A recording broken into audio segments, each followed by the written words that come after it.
Hello and welcome. So it's January, it's raining now, but we've had a couple of heavy frosts and we're doing a bit of planting. So there's a few bare root trees and shrubs that I didn't get around to planting in time, and it is a little bit later to be doing it in January than I'd like. For my money, they're better in the ground than they're going to be potted on, so we're just going to go ahead and stick them in anyway. The grounds are not frozen at the moment, so we'll give it a go. We'll keep an eye on things anyway. The area we're planting is really close to the house, so I'm going to be able to come down and keep an eye on things. There's also a bit of rabbit damage happening, a bit of bark's getting eaten from some of the fruit trees, so I might have to guard these later on anyway, so I'll definitely be back down here. So what we've got is a plant called Cornus mass, cornelian cherry. Now it's a plant that I'm really passionate about. It's got so many different uses. So you've got the edible fruit, and you've got these beautiful winter kind of yellow ball-like flowers. So you've already got two uses there. The use of this goes back a lot further than that though. There's a lot of stories about ancient Greeks really coveting this wood because it's a really dense wood it produces. It's actually one of the few woods that sink in water, it's that dense. So for things like javelins, spears, this was the go-to plant. So the reason we're planting it is because we're interested in the edible fruit. It's not something you'd eat raw, it's more of a, acid cranberry kind of flavour, but still good nonetheless in jams and jellies. So yeah, we've got nice healthy bare root.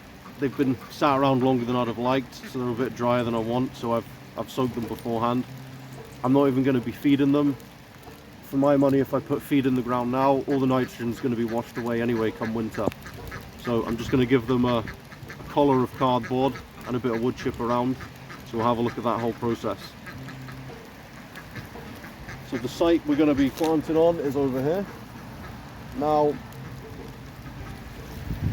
cornelian cherry, they will take wet conditions. I mean, I'm not going to go full on bog, so we're going to stick to the slope still. At the foot of this slope it gets very boggy, so we're going to kind of put them on the fringe of that so they can put their roots into the wet, but they can grow away from it as well. And for me, that's where they like to grow. They aren't native to the UK, but they do very well here. They are native to other parts of Eurasia though, so it's not far-fetched that they would survive. What we're going to do,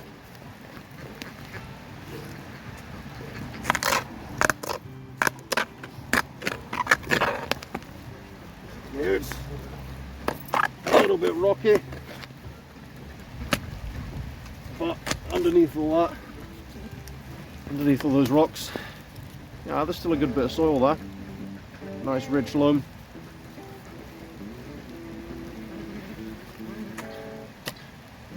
Now we want to make sure they're in really firm, because like I say, it's January, we've got the risk of a frost heave if it does freeze again, and we've also got little rabbits eating them. If a few get nibbled, it's no bad thing, because the other reason I want to grow them is for the wood. So I'm not wanting a tree, I'm wanting something more shrub-like, and this is one of those plants that can be both. You can have it as a small tree, 5 to 10 meters high, or you can have it more as a shrub. Who knows, we might even be making tool handles out of this in a few years time. So we've got that nice and tight.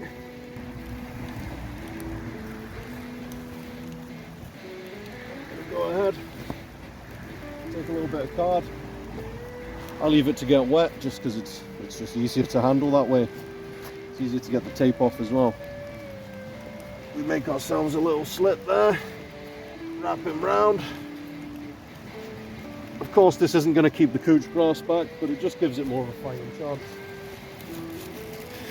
Got some aged wood chip that's going on top.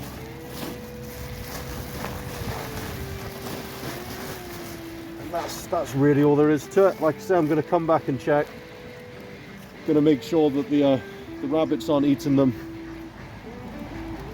In my experience, the rabbits quite like members of the Cornus family, so I've worked in gardens where Cornus coosa has been quite a favourite of rabbits as soon as the frost comes. I've seen them eat dogwood. So we will most probably guard these as soon as we see damage, just to be on the safe side. really all there is to it. Hopefully this inspires some of you guys to plant it. It's a really underrated shrub and tree, in my opinion. And yeah, thanks for watching, and we'll catch you at the next one.